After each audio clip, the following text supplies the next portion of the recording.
Good morning students, I am Namita Seth. Welcome to in BBBin online classes, and we were studying chapter number 7, that is Bholi, which is actually from your books Footprint Without Feet. Okay, so in this chapter we were reading about a girl whose name was Sulekha in real, and she was daughter of Ramlal, the revenue officer, and his father and mother both planned to send her to school, which was opened in their village and which was inaugurated by tehsildar. Okay, so actually भोली जो थी वो शुरू से ही क्या थी, बहुत ज़्यादा सिंपलटन थी.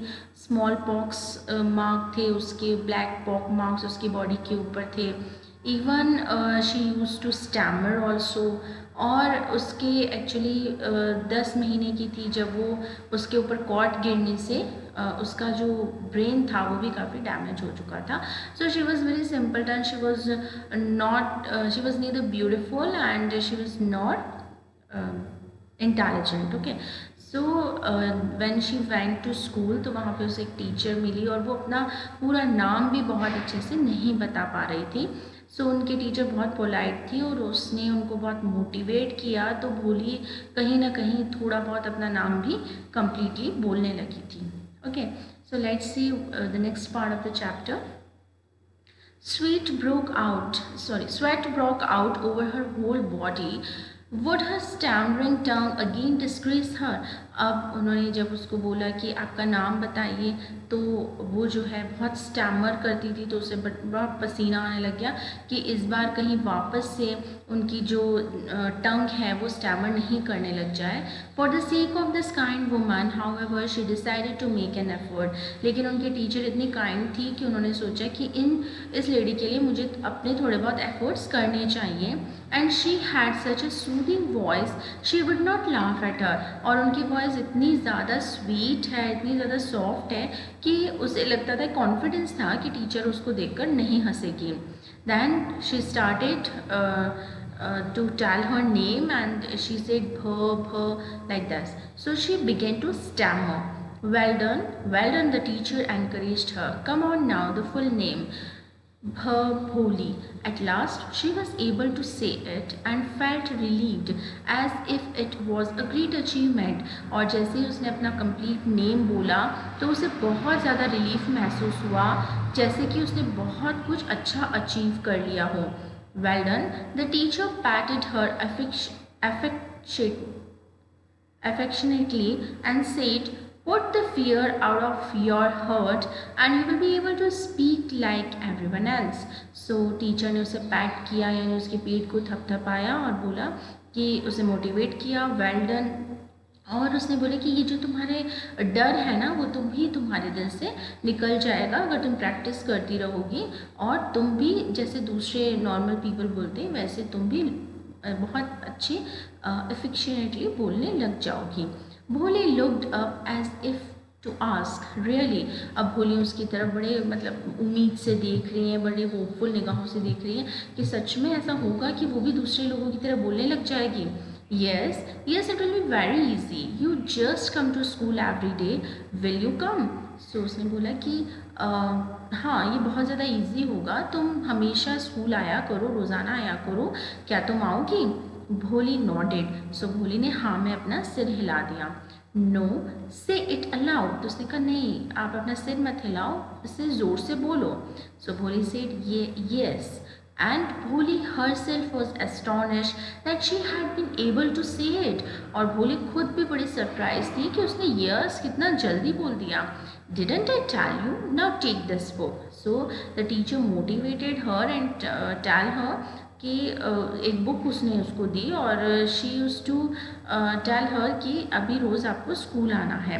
The book was full of nice pictures and the pictures were in color: dog, cat, goat, horse, parrot, tiger and a cow just like Lakshmi, and with every picture was a word in big black letters.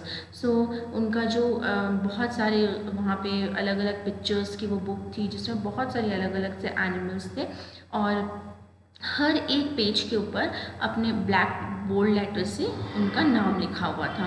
In one you will be able to read this book, then I will give you a bigger book, then a bigger, still bigger one. In time you will be more learned than anyone else in the village.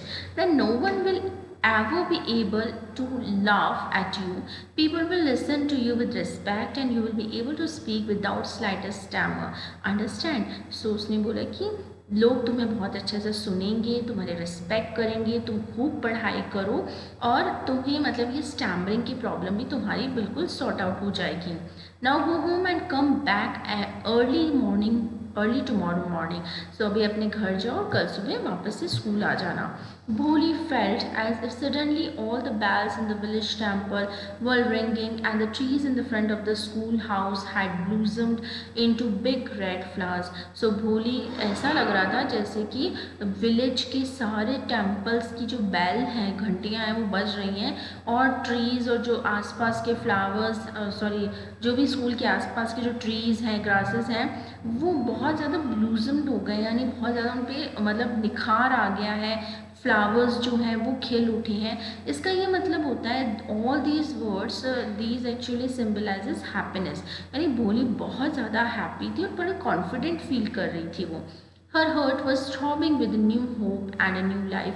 सो उसका heart जो है अब बड़ा hopeful हो चुका था और बड़ा धड़क रहा था, जैसे कि बहुत ज़्यादा आशा और एक नई जिंदगी उसमें भर गई हो. Thus the year passed. The village became a small town.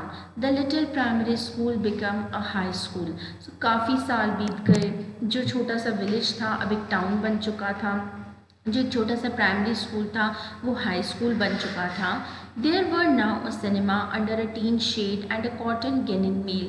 और अब एक टीन शेड के नीचे एक सिनेमा भी चलता था और एक कॉटन की गिनिंग मिल भी थी, मतलब कॉटन से जो थ्रेड बनाते तो उसकी मिल भी अब लग चुकी थी.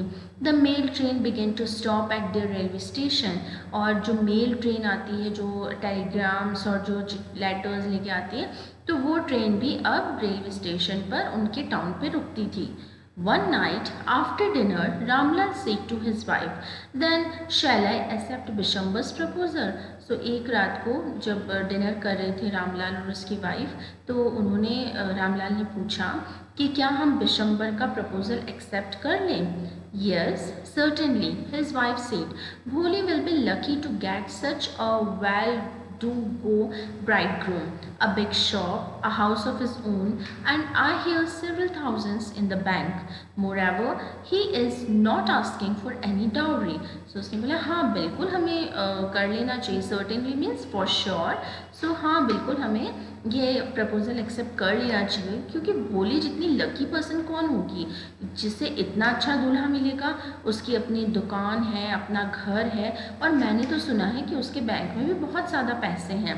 सो हमें, और सबसे बड़ी बात कि वो कोई डाउरी, कोई दहेज डिमांड नहीं कर रहा है. सो हमें बिशंबर से भोली का रिश्ता कर देना चाहिए. That's right, but he is not so young, you know, almost the same age as I am, and he also limps. Moreover, the children from his first wife are quite grown up. So उसने बोला हाँ वो तो ठीक है, लेकिन तुम्हें पता है ना वो बहुत ज़्यादा यंग नहीं है. वो ऑलमोस्ट मेरी ही एज का है, मतलब रामलाल जो भोली के फादर हैं ऑलमोस्ट उनकी एज का ब्राइड ग्रूम है. और वो लंगड़ाता भी है, लिम्प करता है. और उसके जो पहली वाइफ के चिल्ड्रन थे वो भी अब काफ़ी बड़े हो चुके होंगे. So what does it matter, his wife replied. 45 or 50, it is no great age for a man. We are lucky that he is from another village and does not know about her pockmarks and her lack of sense. If we don't accept this proposal, she may remain unmarried all her life. So उसने बोला क्या फ़र्क पड़ता है, जो gents होते हैं, जो मेल पर्सनैलिटी होती है, कभी भी उनकी कोई एज नहीं मानी जाती. ज़्यादा 45 या 50 ईयर्स का होगा. और हम काफ़ी लकी हैं कि वो अनदर विलेज का है. उसे नहीं पता भोली के पॉक मार्क्स के बारे में, उसे नहीं पता कि भोली बहुत ज़्यादा इंटेलिजेंट नहीं है, उसमें लैक ऑफ सेंस है.